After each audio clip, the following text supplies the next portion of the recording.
Bienvenue pour ce nouvel épisode de Bavardage et aujourd'hui, je pense que vous l'avez tous réclamé. On nous associe tout le temps l'un et l'autre. Non, ce n'est pas mon frère, non, ce n'est pas mon jumeau. D'ailleurs, on n'a plus la même barbe. On ne se ressemble pas. C'est Anthony qui est avec moi aujourd'hui. Anthony, mon meilleur pote, mon associé dans plusieurs business. Mais aujourd'hui, il va parler d'un business que moi, je ne maîtrise pas du tout. Alors tout d'abord, Anthony, comment vas-tu avec ce confinement? Cette barbe-là, on en parle ou... Écoute, ça va super bien. Ma barbe va aussi bien que tes cheveux, donc on est bien. Tout, tout se passe super bien. On s'est adapté au niveau de l'entreprise et on s'est. Voilà, écoute, franchement, je crois que j'aurais pu vivre ce confinement d'une manière bien pire que ça, mais tout se passe bien dans Eh ben, l'ensemble. super. De toute façon, comme tu sais, moi, je vais à la rencontre d'entrepreneurs optimistes. Donc, ta réponse était logique par rapport au choix que j'ai fait. Tu es pour moi ce que j'appelle un entrepreneur optimiste, donc qui ne se laisse pas abattre par les problèmes de la vie et qui essaye toujours de rebondir. Avant de commencer, bah, peut-être qu'il existe encore des gens de ma communauté qui ne te connaissent pas. Est-ce que tu pourrais te présenter en quelques mots et surtout ce qui va nous intéresser, c'est savoir comment tu en es arrivé là où tu es aujourd'hui? Ok. Bah écoute, voilà, tu m'as déjà un peu présenté. Je m'appelle Anthony Urbain. Je vais avoir maintenant 30 ans cette année. Ouais, on se fait vieux. Ouf, ça Euh, pique. c'est chaud. Le 3 devant, ça commence à devenir compliqué. Bah, écoute, qu'est-ce que je peux t'expliquer? Je crois que j'ai une vie relativement normale. J'ai fait des études avisées, puis j'ai fait un séjour linguistique aux États-Unis à Anvers parce que j'ai envie d'approfondir les langues et bah, de simplement vivre tout seul. Et voilà, je crois que c'était le début de mon côté entrepreneur. J'ai vécu tout seul là-bas et j'ai appris plein de choses. Puis j'ai fait des études en traduction. J'aimais pas du tout parce qu'il me manquait ce côté j'aimais bien les langues, mais il manquait ce côté social justement dans les langues. Et donc, j'ai commencé en relations publiques après. Donc, j'ai réussi mes examens en traduction, puis j'ai arrêté parce que je n'aimais pas. J'ai fait relations publiques, où on s'est rencontrés. Moi, j'ai terminé parce que j'ai réussi allemand, donc tout se passait bien. J'ai terminé relations publiques. Et en même temps que mes études en relations publiques, j'ai commencé dans le milieu de l'assurance, comme tu le sais bien, grâce à toi, chez Ergo à l'époque. Et donc, bah, j'ai terminé mes études en relations publiques avec mon diplôme en relations publiques et mon diplôme, ça s'appelle le diplôme FSMA, donc les agrégations pour pouvoir exercer le métier de courtier et de conseiller dans le monde de la finance. Et après mes études, bah, un peu comme tout le monde, je crois, un peu autour de toi, on m'a dit, ah, c'est génial, tu as terminé tes études en relations publiques, c'est cool, tu parles plusieurs langues, tu as ton diplôme en finance, c'est bien, tu vas pouvoir trouver un bon boulot. Sauf que je n'ai pas cherché de boulot du tout et je me suis lancé directement en tant qu'indépendant chez Ergo pendant quelques années. Ça se passait bien, je me suis toujours bien amusé. Le secteur de la finance me plaisait beaucoup. Le fait de rencontrer énormément de monde aussi, j'ai adoré ça. Et puis, bah, Ergo a annoncé qu'ils arrêtaient leurs activités en Belgique. Et donc, j'ai lancé ma société qui s'appelle Homelinks, que tu connais. Ça fait maintenant 2017, donc ça fait 3 ans maintenant que la société est lancée. Ça se passe super bien. On est 4 associés, on a engagé 3 personnes, on a acheté notre deuxième bureau récemment. Ça, c'est pour la partie vraiment assurance. Et puis, bah, tu sais, ensemble, on a lancé Grill Island il y a maintenant 3 ans aussi. Euh, ouais, ouais, ça passe. D'accord. D'accord. Déjà 3 ans. Où là aussi, je crois qu'on a pris nous deux pas mal d'expérience dans le milieu de l'ORECA, dans tout ce milieu-là. On a appris pas mal de choses, aussi bien sur nous-mêmes que l'un avec l'autre et dans le milieu de l'entreprise. Je crois que ça nous a fait grandir. Et puis, j'ai mon petit secret, tu sais bien, la troisième chose que je suis en train de faire pour le moment où j'ai un petit business, comment dire, grâce à toutes les relations que j'ai développées et aux gens que je mets en contact régulièrement, je suis en train de développer un petit business dans le chocolat. Voilà. Voilà. Bon, alors certains vont se dire, mais pourquoi est-ce qu'il invite son Anthony? C'est son pote, c'est normal. Bah, en fait, simplement parce qu'il y a un sujet qu'on va traiter aujourd'hui que personnellement, je ne maîtrise pas du tout. C'est là où on a un peu switché chacun de nos côtés. Moi, je suis parti plus dans le monde du conseil et du coaching, et toi, tu es parti plus dans le monde financier. Et c'est de ça qu'on va parler aujourd'hui. Toi, il y a un terme que tu adores. C'est pas parler de sous et de gros argent, mais parler d'éducation financière. Est-ce que tu peux nous dire un peu ce que c'est pour toi l'éducation financière? Pour moi, ouais, l'éducation financière, c'est quelque chose qui, pour moi, est super important parce que on a beau dire tout ce qu'on veut, enfin, je trouve qu'on apprend plein de choses aujourd'hui à l'école. Voilà, chacun fait ses études, chacun fait son expérience. Euh, et même, je vais dire, dans les niveaux d'études, je veux dire, qui sont considérés un peu comme prestigieux. Donc, je prends par exemple les médecins, parce que il y en a beaucoup qui sont clients chez nous. Ben, malgré le fait qu'ils aient fait des études très poussées et que ce soit en général des gens qui sont très très intelligents, ben, ils n'ont pas cette éducation financière. Et par éducation financière, j'entends plutôt la gestion en fait de l'argent d'une manière générale. Et plutôt comprendre comment aujourd'hui on peut apprendre à gérer ses finances tout simplement. Quand on lance une entreprise, ben, on se casse tous le cul à faire vraiment un bon business plan, un bon truc. Ah, ok, il y a autant qui sort, autant qui rentre. Et on essaie vraiment de se mettre des étapes dans la vie avec justement un gros business plan qui est vraiment super bien défini. Et puis quand on parle en fait de sa vie, sa vie personnelle et de ses finances à soi, ben en fait au final on se rend compte qu'on ne fait pas attention. On ne fait pas attention, on ne connaît pas tous les mécanismes, on n'a pas de business plan pour sa vie personnelle. Et et des fois, ça pose un peu problème. Et le fait d'éduquer les gens financièrement, c'est quelque chose qu'on n'explique pas à l'école et qui, malheureusement ou heureusement, peu importe, chacun a son avis là-dessus, je crois qu'aujourd'hui, la finance, c'est quelque chose qui, je répète, malheureusement, heureusement, régit un peu notre monde aujourd'hui. Et que ça plaise ou non, il faut en tout cas qu'on soit éduqué et comprendre comment ça fonctionne, tout simplement. Yes. Dans une de mes autres vidéos, j'avais Christian qui lui parlait de la relation à l'argent. Ici, on va pas du tout parler de la relation, mais ici, ce que tu prônes, c'est plutôt avoir une stratégie euh, financière, à savoir un peu, bah, ok, mes objectifs de vie sont, voilà ce que j'aimerais bien dans ma vie, et de là, tu vas aider les personnes alors à se créer cette stratégie pour arriver à leurs objectifs. En fait, c'est bien ça. Ouais, c'est ça. C'est un espèce de, ouais, comme tu l'expliques, c'est un espèce de business plan, mais pour ton privé. Donc, moi, je pars du principe qu'il n'y a pas de petits ou de gros clients. Je pense que tout le monde, en fait, à son niveau, euh, peut gérer ses finances de manière optimale, tout simplement. Mais après, pour pouvoir faire ça, bah, il faut connaître toutes les manières qu'il existe, il faut choisir des stratégies, il faut être conscient de ce qu'on fait et il faut surtout bah, avoir quelqu'un ou pas, on peut s'éduquer soi-même, moi je l'ai fait comme ça. Il faut connaître en fait tout ce qu'il existe sur le marché, tout ce qu'il est possible de faire avec les risques ou pas que ça comprend. Et donc c'est vraiment effectivement super important de pouvoir connaître ça. Et quand on prend par exemple, moi le parallèle que je fais tout le temps, c'est que quand on a une entreprise, on doit toujours faire, enfin la budgétisation de son entreprise se fait toujours avec des pourcentages. On dit tiens, j'octroie un pourcentage au marketing, j'octroie un C'est pourcentage souvent à... zéro, hein, ça. En marketing, c'est souvent zéro, hein. C'est vrai, en plus, non c'est vrai. En plus quand il y a des problèmes de crise, c'est souvent dans le marketing qu'on va taper alors que c'est la plus grosse erreur à faire. Mais effectivement, il y a toujours un pourcentage qui est alloué à quelque chose. En fait, dans un budget mensuel, etc., ou enfin, dans un budget quel qu'il soit dans un ménage ou dans une entreprise, ben, il faut simplement déterminer un pourcentage qui est alloué justement à l'investissement ou à des choses particulières dans ses objectifs de vie, tout simplement. Ok, et donc là aujourd'hui, bah, on parle investissement, ça fait souvent un peu peur aux gens. Ça fait peur parce qu'on pense bourse. Alors aujourd'hui, maintenant, il y a la crypto-monnaie qui vient d'arriver. On parle beaucoup d'immobilier. Comment est-ce qu'on peut commencer? Comment est-ce que quelqu'un qui aujourd'hui, bah, peut-être simplement employé ou jeune indépendant qui vient de se lancer, qui gagne des revenus, on va dire, classiques, est-ce que quelqu'un qui a des revenus classiques peut se permettre d'investir ou est-ce qu'il faut gagner des grosses sommes? Mais par quoi est-ce qu'on peut commencer? Qu'est-ce que tu conseillerais aux gens qui nous regardent peut-être ici?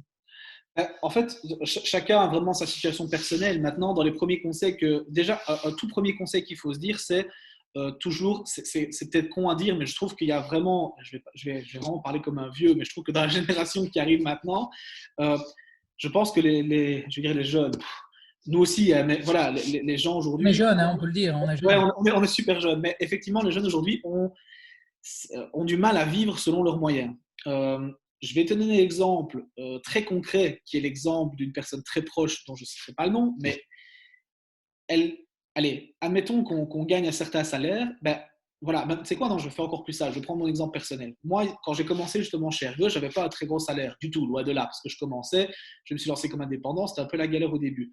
Et contrairement, je trouve, à d'autres personnes, après, de nouveau, je fais des généralités, qu'on s'entend bien, tout le monde n'est pas à mettre dans le même panier, mais en tout cas, c'est un constat que je vois de plus en plus, c'est que tu dois apprendre à vivre, pour moi, selon tes moyens et tu dois te donner les moyens de vivre la vie que tu veux. C'est aussi simple que ça. Donc, ça veut dire qu'aujourd'hui, pour moi, quand tu as un certain budget, ben, en fait, il n'y a pas 36 solutions. C'est soit que tu dépenses moins, soit que tu gagnes plus. C'est aussi simple que ça. Et dans les deux cas, moi, je suis d'accord avec ça. Je n'ai pas de problème. Ce n'est pas à moi à déterminer ce que la personne veut faire.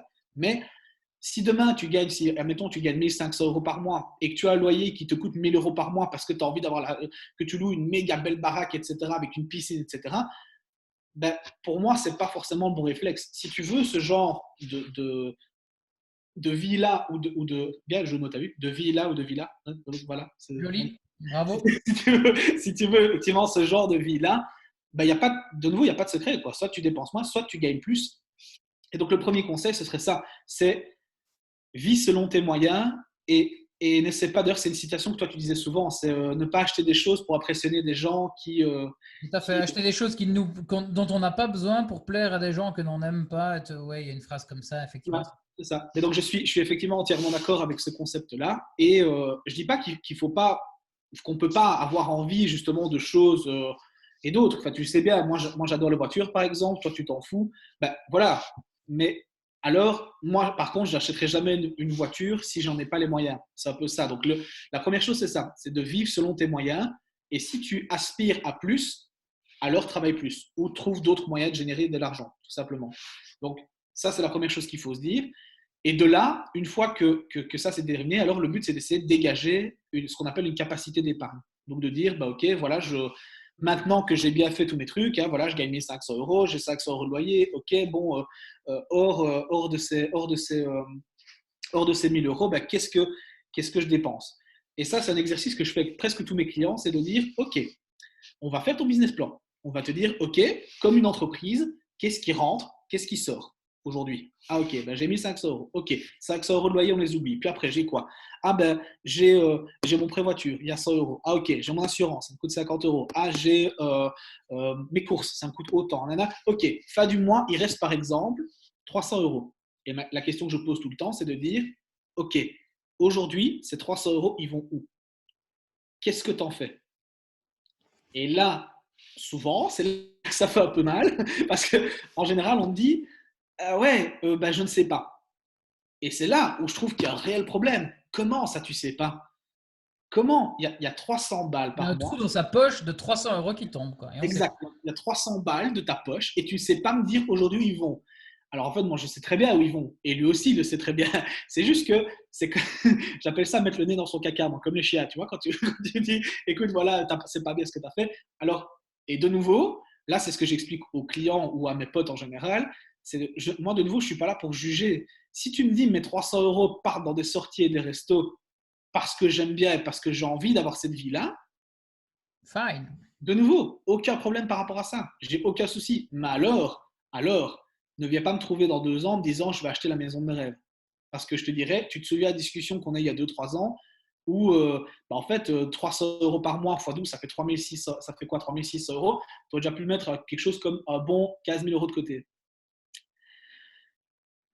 Voilà. Et dans ces cas-là, ce que tu conseilles à tes clients de noter, de traquer entre guillemets toutes leurs dépenses dès qu'ils reçoivent, de créer peut-être plusieurs comptes aussi pour structurer, parce que souvent on dit que l'argent qu'on n'a pas, on le dépense pas.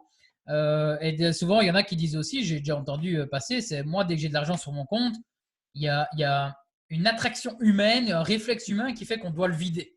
Quels sont tes conseils par rapport à ça? Je suppose que l'écrire c'est important en tout cas pour visualiser en tout cas où ça part. Ouais, c'est super important. Et je ne sais pas si c'est. Enfin, ce qui est important, je trouve, c'est justement d'écrire ce que je vais te citer maintenant, en fait. C'est d'écrire ses dépenses, etc. Et de te dire, enfin, c'est un peu pour te responsabiliser, te dire, tous les mois, tu dois avoir un visuel, tous les mois, je suis capable de mettre autant. Ça ne veut pas dire que tu vas les mettre tous les mois, mais c'est-à-dire que tu es capable de. Et c'est-à-dire que dans ta tête, c'est déjà une autre réflexion. C'est de te dire, OK, euh, merde, quoi. Tu vois, de dire, merde, j'aurais pu mettre ce mois-ci, j'aurais pu mettre 300, quoi. Alors, le but, c'est pas de te faire culpabiliser, mais c'est de te responsabiliser par rapport à ça et de te faire réfléchir en disant, tiens, est-ce que, et ça on a déjà discuté tous les deux, est-ce que j'ai vraiment besoin de prendre un sandwich tous les jours? Est-ce que, alors, de nouveau, c'est ce que je dis, je ne suis pas là pour dire, de dire de faire ou de pas. Voilà, ce n'est pas un jugement du tout, je ne suis pas là de dire de faire ou de pas faire. Maintenant, il faut clairement se responsabiliser et, entre guillemets, ouais, prendre conscience de ce qu'on fait et te responsabiliser par rapport à l'argent et par rapport à ta gestion financière, tout simplement. Et être conscient de ce que tu fais, tout simplement. Ouais, c'est la phrase que je dis, hein, c'est les actions doivent matcher avec les ambitions. C'est clairement ça, effectivement. Tu peux rêver de la maison de tes rêves, parce que je connais des gens qui ne gagnent pas spécialement leur vie non plus de manière incroyable. Ils ont des revenus modestes, mais ils ont pu s'acheter la voiture de leur rêve, la maison de leur rêve, parce que derrière, ben, ils se sont dit, la sortie vaut la peine par rapport à ma maison. Donc ça, je te rejoins tout à fait. Mais prenons le cas. de la personne parfaite. Ton client, il t'a écouté, il note bien tout et il sait justement où sont ces 300. Et là où ils sont, c'est sur son compte. Qu'est-ce qu'on peut en faire ensuite de ça? Parce que c'est bien d'avoir 300, mais au final, voilà, ça fait 3600 par an, ce qui est déjà mieux que zéro, hein. On va dire que ça fait 2-3 mois de salaire en plus pour un salaire classique. Mais est-ce qu'on peut utiliser ça comme levier pour gagner plus, pour envisager Oui, donc en fait, une fois qu'on a déterminé justement donc, ce qu'on appelle la capacité la capacité à mettre de l'argent de côté, tout simplement, donc sa capacité d'épargne, après, ce qui est important, c'est toujours vraiment comme dans une entreprise, et ça, tu vas sûrement t'y retrouver aussi, c'est vraiment déterminer tes objectifs à court, moyen, long terme. Pourquoi? Parce que si tu veux, selon tes objectifs, en fonction de ce que toi tu veux faire sur du court, moyen et long terme, ben, tu as vraiment, je vais dire, une stratégie qui va être différente en fonction de tes objectifs. Donc, pour le court terme, je vais dire qu'il n'y a pas, entre guillemets, énormément à faire. Pourquoi? Ben, parce que du court terme, c'est-à-dire que c'est de l'argent dont tu vas avoir besoin rapidement. Et si tu en as besoin rapidement, ben, aujourd'hui, ta seule manière de mettre de l'argent de côté, si ça est disponible vraiment de suite, c'est ton compte épargne. Et quand on parle d'investissement, en général, si on, allez, entre 1 et 3 ans, tu ne sais pas faire énormément. Tu ne sais pas faire énormément de choses parce que, comme tu l'as dit, avec une faible capacité d'épargne, effectivement, ce n'est pas des sommes qui sont faramineuses. Et surtout, moi, ce que je conseille tout le temps aussi, et ça, de nouveau, c'est, donc, pour répondre à ta question, une fois que tu as déterminé tes objectifs, tu dois déterminer ce qu'on appelle ton attitude par rapport au risque. Et ton attitude par rapport au risque, c'est quoi? C'est de dire, OK, hors de ces 300 euros, qu'est-ce que je peux me permettre de perdre? Qu'est-ce que je peux me permettre de laisser pendant un certain temps et qu'est-ce que je ne peux pas perdre du tout. Et là, tu détermines l'attitude par rapport au risque. Et tu vas aussi déterminer aussi ce qu'on appelle, allez, je veux dire, ce dont les gens ont besoin pour se sentir en sécurité. Et donc, moi, en général, c'est ce que je dis. Moi, si tu veux, par exemple, le compte épargne, moi, j'appelle ça le compte à bobo. Le compte à bobo, pourquoi? Parce que c'est de l'argent qui doit être disponible directement pour justement les, allez, ça doit être des liquidités qui doivent être disponibles directement pour justement les choses qui pourraient arriver que tu n'aurais voilà, pas accident de prévu. voiture, on doit se faire rapatrier pour quelque chose, voilà, c'est Voilà, voilà. Et encore, regarde, là, c'est un bel exemple. C'est les exemples auxquels toi, tu penses. Et chacun a son attitude par rapport au risque. Et donc, par exemple, je vais te donner mon cas à moi, parce que je m'en fous, je n'ai pas peur d'en parler. Pour moi, sur mon compte épargne, je dois avoir l'équivalent de 3 salaires, plus ou moins, c'est trois, ce que quatre j'allais salaires. dire, ouais. C'est ce que certains conseillaient, c'est d'avoir 2 à 3 fois la somme de son salaire en stock là-bas. Ouais. Voilà. Mais ça, de nouveau, tu vois, c'est une généralité. C'est une généralité parce que, effectivement, donc, pour un salaire moyen, effectivement, donc, je reprends quelqu'un qui gagne effectivement 1500 euros. Imagine il a 4500 euros sur son compte épargne.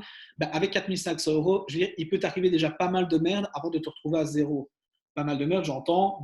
Voilà, ta voiture pète, à 1000 euros, tu peux en trouver une occasion. Ton séchoir pète, tu peux en racheter d'occasion. Enfin, pour 4500 euros, il y a vraiment moyen de t'en sortir vraiment correctement. Et encore, là, je prends une personne dans un couple, forcément, tu fais x2. Donc, voilà, il y a vraiment, c'est vraiment l'attitude par rapport au risque. Et une fois que tu te sens en sécurité et que tu dis, OK, j'ai mis assez de côté sur mon compte épargne, tu peux continuer à mettre un peu sur ton compte épargne parce que, effectivement, il va peut-être se vider au fur et à mesure pour certaines dépenses. Donc, c'est bien de continuer à mettre un peu dessus. Mais pour le reste, et c'est ça aujourd'hui, et c'est vraiment typiquement belge, je trouve, le belge a vraiment du mal à se dire, OK, je vais investir, vraiment investir et je vais prendre des risques. Donc, euh, donc oui, le conseil, c'est ça, c'est de dire, mettez une sécurité de côté qui vous semble correcte, et pour le reste, malheureusement, pour moi, aujourd'hui, on est obligé d'investir. Allez, on n'est plus à la période de nos parents à l'époque, si tu veux.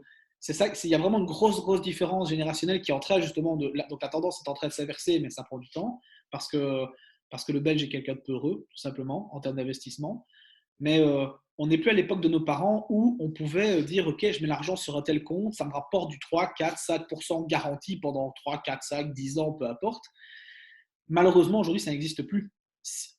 Du rendement sans un minimum de risque, malheureusement, aujourd'hui, il n'y a plus. Ok, donc quelles sont les différentes façons d'investir? Parce que je sais que toi, donc tu as une entreprise de courtage en assurance et de crédit. Je sais qu'il y a certains produits qui sont des produits justement d'investissement. Je sais qu'il y a l'immobilier aussi, il y a la crypto, la bourse. Est-ce que tu peux nous en parler un peu plus de ces trois-là? Déjà, le premier conseil que je pourrais donner est de manière complètement transparente parce que voilà, je ne sais pas tout faire. Voilà, tu me parles de crypto, je m'y connais parce que j'ai investi dedans. mais je ne vends pas ce genre de placement parce que tout simplement on ne peut pas, on est régi par un organisme qui est la FSMA. Mais le premier truc que je peux dire, c'est, et ça je trouve que c'est super important, n'investis pas dans quelque chose que tu ne connais pas. Donc aujourd'hui, tu me parles de crypto, on va prendre cet exemple-là parce que tu le cites. Je vois qu'il y a pas mal de gens aujourd'hui qui se disent ah ok, je vais investir dans la crypto, etc. parce que j'ai entendu le cousin du frère de mon oncle qui m'a dit que c'était bien. En crypto, il y en a qui ont perdu énormément d'argent aussi. Et il y a plein de secteurs aujourd'hui dans lesquels tu peux gagner, dans lesquels tu peux investir effectivement. Il faut juste bien choisir ton secteur et pour moi te former un maximum dedans, non pas pour devenir un professionnel, mais pour au moins comprendre les mécanismes et pour être conscient de ce dans quoi tu investis et de pourquoi tu le fais. C'est toujours super important. Dans les placements que tu peux faire, quels qu'ils soient, tu les as bien cités. Effectivement, si toi, ton truc, tu crois en l'immobilier et si tu as envie de te former là-dedans et de lire des livres et de comprendre, etc., ok, au moins, si un jour tu viens me voir et que tu as envie d'investir dans l'immobilier, tu comprendras ce que je te dis. Tu vois ce que je veux dire? Aujourd'hui, on en est là. C'est triste à dire, mais on est dans une période où les gens ne comprennent vraiment pas. Donc, si je te parle effectivement d'un crédit avec un remboursement en intérêt ou en capital, il y en a qui sont en train de me dire attends, quoi? Comment? J'ai pas compris. Comment? C'est intérêt, capital, etc. Et donc, de nouveau, je fais une généralité. Mais en gros, il y a plusieurs choses que tu peux faire et c'est comme dans tout. Soit tu te formes toi-même et tu vas trouver un professionnel et donc on essaie d'avancer, je vais dire, à deux et d'essayer vraiment de construire ton projet. Et alors là, ce qui est cool, c'est que tu es conscient de ce que tu as et tu es conscient des risques que tu prends, etc. Ou alors, tu te formes toi-même correctement et tu investis toi-même. Et là, ça peut être du trading, ça peut être dans de l'action, ça peut être de la crypto-monnaie, tu peux investir aussi il y a des robots aussi qui traitent pour toi, mais de nouveau, quoi, si tu ne t'y connais pas, si tu n'es pas éduqué financièrement parlant, tu vas te planter. Tu vas te planter parce que tu risques de te faire arnaquer. Malheureusement, ça arrive. Quand tu ne sais pas, des fois, tu suis le conseil de personnes mal intentionnées ou tu suis le conseil de personnes qui sont malheureusement pas toujours formées au maximum ou pire, qui ne suivent pas ton projet. Si j'ai le cas avec un client il n'y a pas longtemps qui me dit joyeusement, écoute, voilà Anthony, j'ai 80 000 euros sur un compte, qu'est-ce que je peux en faire? Et je lui donne plusieurs méthodes. Et puis en fait, en creusant et en analysant sa stratégie, je vois qu'en fait, le gars, il ne peut pas se permettre de perdre ne serait-ce qu'un euro de ce capital-là. Et je dis, ok, alors du coup, il ne faut pas que tu partes dans des trucs risqués. Fais plutôt ça, utilise ça comme levier. Et donc, c'est compliqué de dire dans quoi tu dois investir. À part te citer, je vais dire, tous les secteurs dans lesquels tu peux investir, je ne peux pas le déterminer pour toi. Tu vois ce que je veux dire? Je peux t'aiguiller, je peux t'expliquer comment ça fonctionne, mais le plus important aujourd'hui, et je crois que c'est la première étape quand tu commences à investir, c'est être conscient de ce que tu fais. Être conscient de ce dans quoi tu investis et d'être conscient de comment ça fonctionne derrière et de pourquoi tu as fait ça. Yes. Et ce que je dis aussi aux gens qui cherchent des conseillers ou quoi, regardez ce qu'ils font et pas ce qu'ils disent. Regardez, posez-leur des questions un peu pour savoir leurs résultats, leurs chiffres, leurs stratégies, etc. Et là, vous allez voir directement si c'est du vent ou pas, parce que effectivement, le côté financier aujourd'hui est aussi très, comment dire, très victime de personnes qui prétendent savoir, etc. Donc, c'est très compliqué. Donc, même choisir son conseiller, c'est pas toujours facile. Donc, regardez ce qu'il fait, pas ce qu'il dit. Je pense que ça, c'est vraiment une des possibilités. Est-ce que tu as un exemple allez, imaginons, j'ai 50 euros à mettre là comme ça tous les mois. Mon épargne, elle est OK. Qu'est-ce que tu me conseillerais de faire avec ces 50 euros-là? De nouveau, quoi, tout dépend de ta stratégie. Maintenant, avec 50 euros, parce que c'est très concret, je partirais plutôt dans des produits relativement simples. Je veux dire, parce que c'est pas. Allez, si ta capacité d'épargne est de 50 euros, il est clair que si tu me dis, Anto, moi je veux absolument investir dans l'immobilier par exemple, aujourd'hui en tout cas, depuis 2000, enfin, surtout en 2020, il est plus difficilement accessible. Si tu me dis que ça fait 50 euros par mois, ça fait 600 euros par an. Dans 10 ans, entre guillemets, tu n'auras on s'entend bien, mais les gros guillemets, que 6 000 euros de côté. Donc, c'est même pas des frais de notaire. Alors, après on a d'autres leviers. Tu peux avoir d'autres bâtiments, tu peux être aidé par ta famille, etc. Il y a d'autres choses. Mais aujourd'hui, ce que je ferais en premier, moi, je partirais sur quelque chose de relativement simple et qui n'est pas trop risqué. Je partirais vers des épargnes fiscales, tout simplement pour retoucher une partie de ce que tu investis.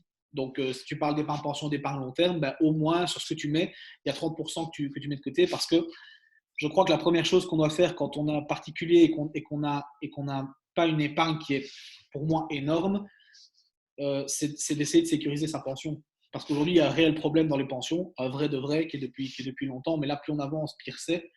Euh, Ce serait de commencer par là. Donc, de commencer à mettre effectivement de l'argent de côté, puis après, petit à petit, si tu arrives à mettre plus, alors, ben, voilà, comble d'abord. Je veux dire que les produits qui sont déductibles fiscalement, pour moi, restent intéressants parce que c'est, comment est-ce que je peux dire ça?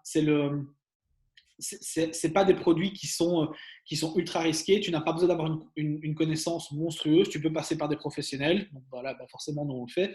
Et surtout, bah, tu as un avantage fiscal parce qu'on est comme en Belgique et que, ouais, on va pas se mentir, c'est quand même pas le pays le plus, le plus optimal en termes d'impôts. Et que, bah voilà, si des personnes retouchent aux impôts, c'est parce qu'ils ont trop payé pendant leur année. Donc, le premier effet, je partirais d'abord là-dessus, vraiment vers un produit fiscal qui va te faire économiser un peu aux contributions, juste pour ne pas laisser plus d'argent à l'État que ce qu'il a déjà, tout simplement. Ok.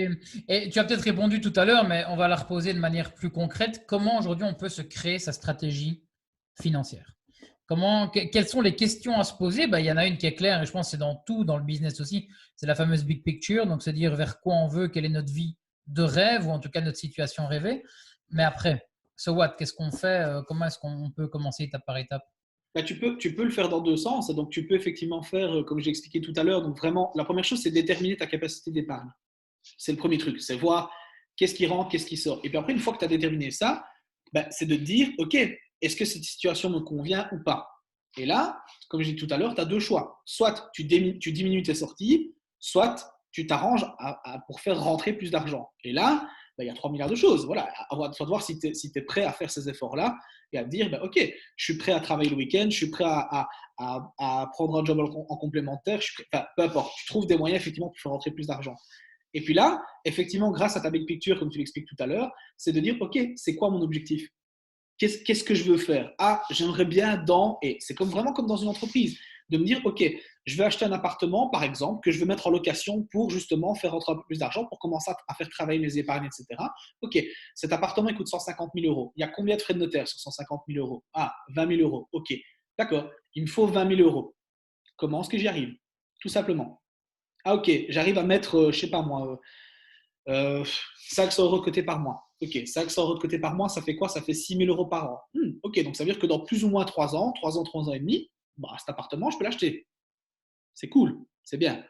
Je vais acheter plus gros. Mais voilà, mais, ou par exemple, voilà, j'arrive pas à mettre ces 500 euros de côté par mois. Pourquoi? Bah, parce que je vois qu'il y a trop de sorties.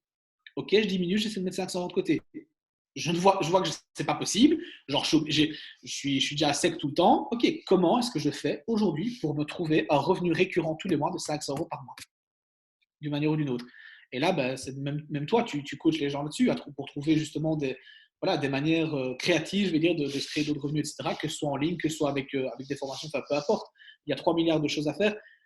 Mais voilà, c'est là où tu dois déterminer, le début de ta stratégie commence. C'est de te dire, voilà mon objectif. Et c'est comme pour tout, c'est pareil que dans une entreprise. Si tu ne te dis pas, il me faut autant dans autant de temps, je suis sûr et certain que tu n'y arriveras pas.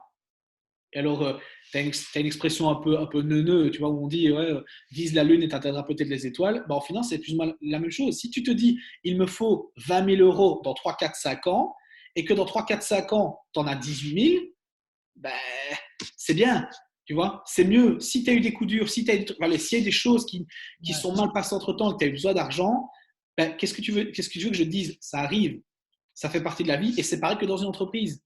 Tu te dis, dans 4-5 ans, moi je veux être là, et puis tu te rends compte qu'en fait, je sais pas, ça s'est pas passé comme tu veux, ou il y a un paramètre qui a changé et que tu as dû dépenser de l'argent, ben, c'est pas grave. Au moins, tu es plus loin que là où tu as commencé. Que si tu ne t'étais pas donné cette stratégie, bah, en fait, tu n'y serais pas du tout.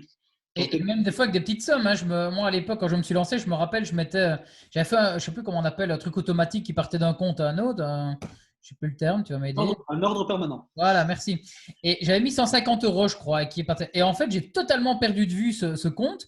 Et là, je vais retomber dessus il n'y a pas longtemps. Et effectivement, bah, ça fait plaisir parce que c'est parti. Donc ça, je pense aussi que c'est une chose. Et pour revenir à tes objectifs, c'est clairement comme quand on a un GPS. Si on ne sait pas la destination où on va, tu peux avoir le meilleur GPS du monde.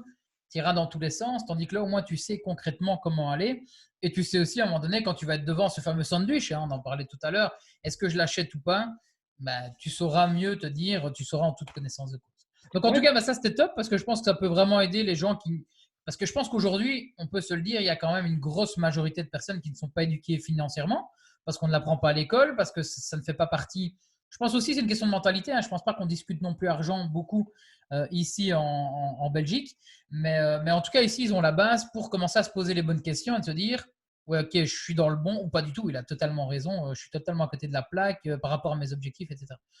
Ben voilà, moi ici, j'arrive à la fin de cet échange, mais il y a toujours une petite chose que je demande à mes invités pour terminer. Je leur laisse 1 minute pour dire ce qu'ils veulent. Alors, est-ce que c'est mettre en avant un de leurs services? Est-ce que c'est donner un dernier conseil, de la valeur? Peu importe, mettre en avant. Ben, je sais que tu avais une conférence qui a malheureusement été annulée à cause du coronavirus, la Make It Rain, la conférence où on parlait justement d'argent. Voilà, tu as 1 minute pour conclure. Tu fais ce que tu veux. Le micro est à toi. Bah, la première chose, déjà, je voulais te remercier pour l'interview parce que c'est cool. Même si on est potes, tu n'étais pas obligé. Ça, c'est déjà la première Les chose. gens ne voient pas l'enveloppe que tu me passes. C'est ça.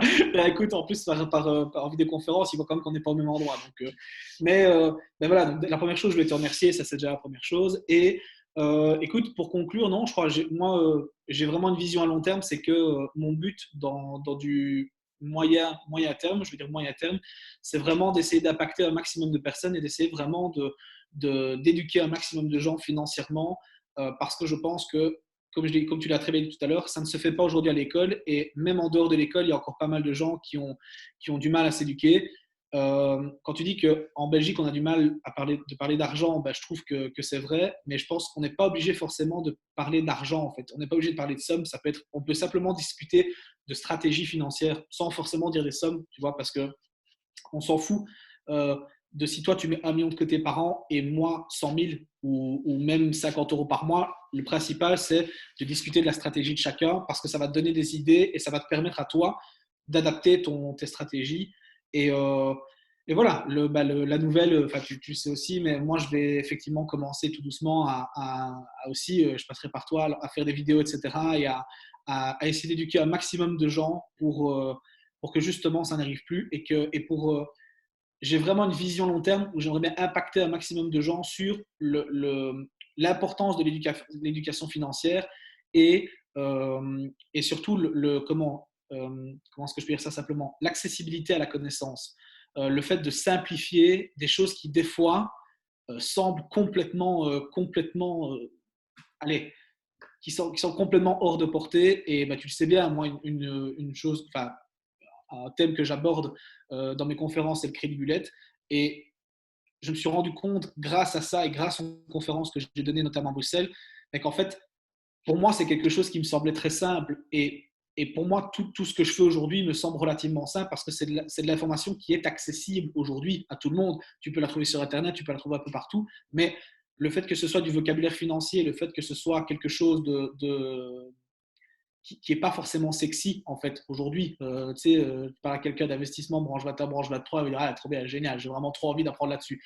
Mais quand tu le simplifies et quand tu expliques ce qu'il peut y avoir derrière et ce que tu peux générer grâce à ça, ben, je trouve que là c'est important. Donc vraiment, moi mon but c'est ça, c'est impacter un maximum de gens sur l'éducation financière et simplifier un maximum toute cette, tout ce vocabulaire, toutes ces techniques financières qui, au final, quand tu les expliques et que tu ne vas pas vraiment dans le détail du détail, on s'en fout.